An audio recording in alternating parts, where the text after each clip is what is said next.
welcome to my next video about sexuality. Ooh, sex.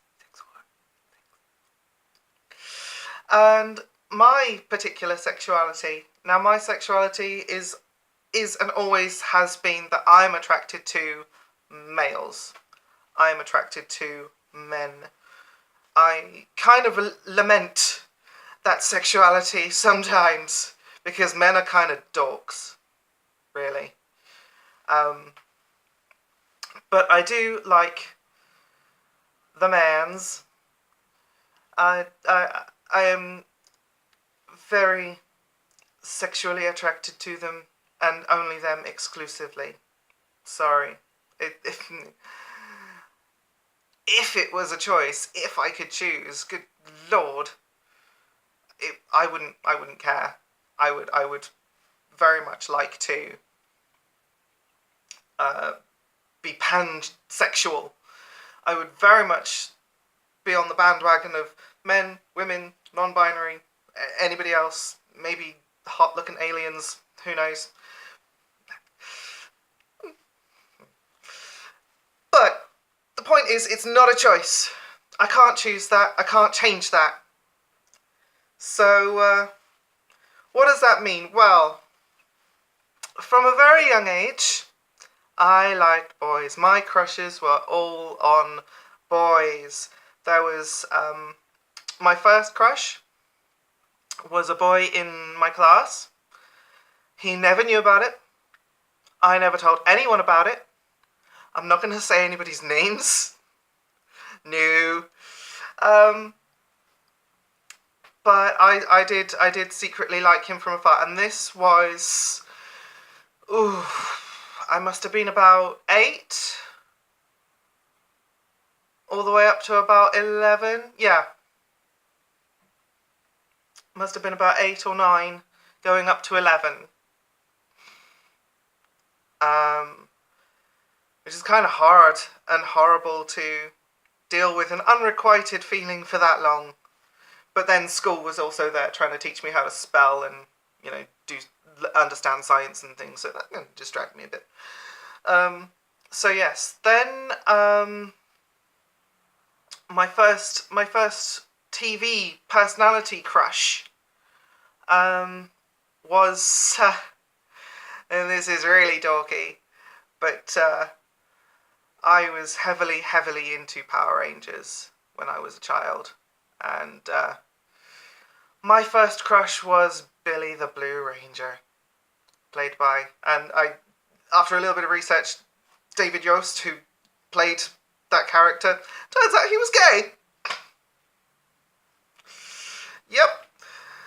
So I must have seen something there. So then puberty hits, you know, about the age of 13, 14, something like that. The hormones and the sex drive, that's when it all switches on. And school was hell. School was hell for a lot of reasons, but this was just one of them. Because obviously being gay was something that was just not accepted. You know, it was seen as weakness. It's seen as difference. And difference is beyond thinkable in certain small-minded people. And I got accused of being gay long before I even knew what gay meant. Long before. Long before I knew what a condom was, because, you know, that's how they said it. Yeah, children are dicks. So yeah, it was around about when I started the whole puberty thing, and a friend of mine actually came up to me when I was 14 and said, look, not being funny here, but are you gay? And I said, oh, well, actually, thinking about it, I don't know. So I took some time and I did a little soul searching, whatever that means. And I came to the conclusion that yes, I do like the mans. Looking back on it was sort of obvious. But you're always the last to know in these sorts of situations. Don't know why. It's just that's how it is. So then, just before I left school, and some people who know me from that time might remember this. I kind of tried to suppress it, but there was a little incident that I told some people about in a public facility, and they came up with the fantastic nickname for me of George, after George Michael. I laugh about it now. And, you know, I kind of curse you 2016 for taking him away from us. But yeah, I'm way past it now. So at college, again, this is the first time I went to college. I started dating, like proper dating, and exploring all of the facets of the sex. And it's kind of important to note that I would cheat quite a lot of the time. There is a reason for mentioning that. So going through life, you know, just shagging the guys, all kinds of guys. I don't really have a type.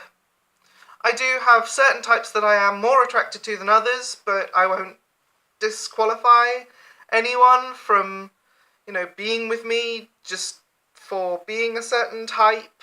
It's just, you know, it's really more of a preference rather than a necessity.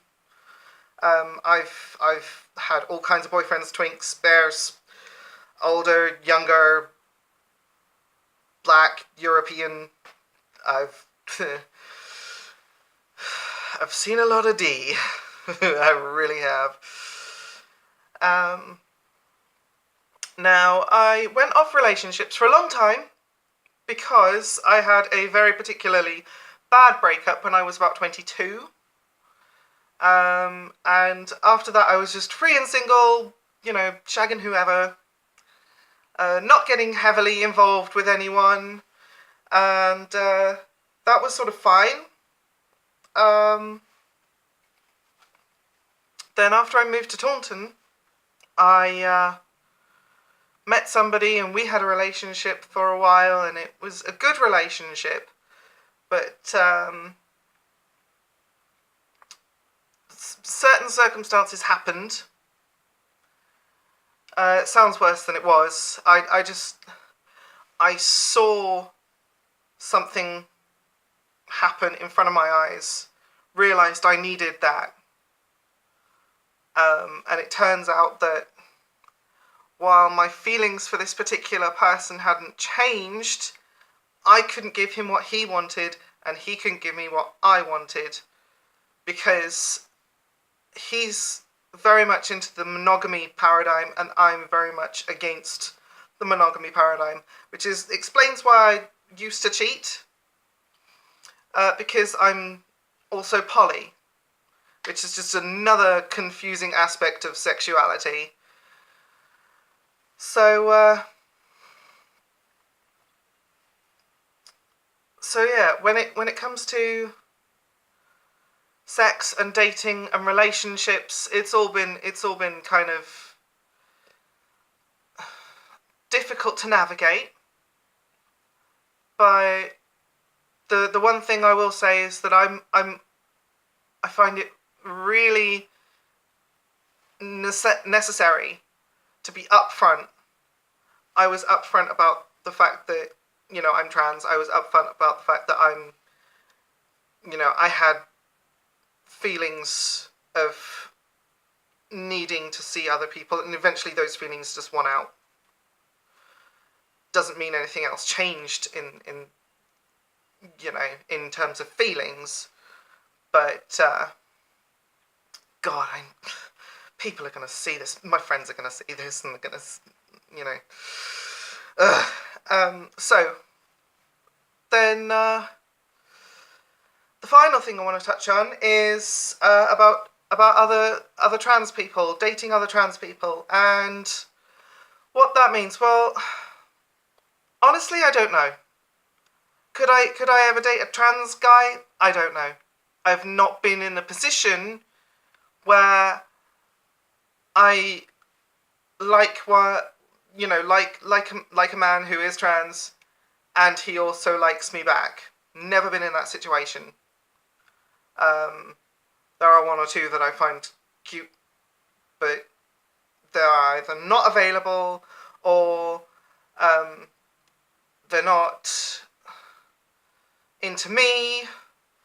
So I've really not something that I can say with certainty one way or another. Do I hope to explore that? Well, you know, yeah, maybe. Who knows? Who knows what the future has in store for me? I certainly fucking don't. But anyway, that's enough of this ramble. I think that explains my sexuality. About as clear as you know, mud. So this is part 2 of a 2-part video about gender and sexuality. If you haven't seen the gender one, please check that out. It should give you some insights. To sum up, to conclude, basically what my headspace feels like, what I feel like is, I feel like I'm a gay man inside a woman, inside a man, in sort of thing, like a Russian doll kind of situation. Okay, so thanks for listening. I will post more videos in the weeks to come. Bye!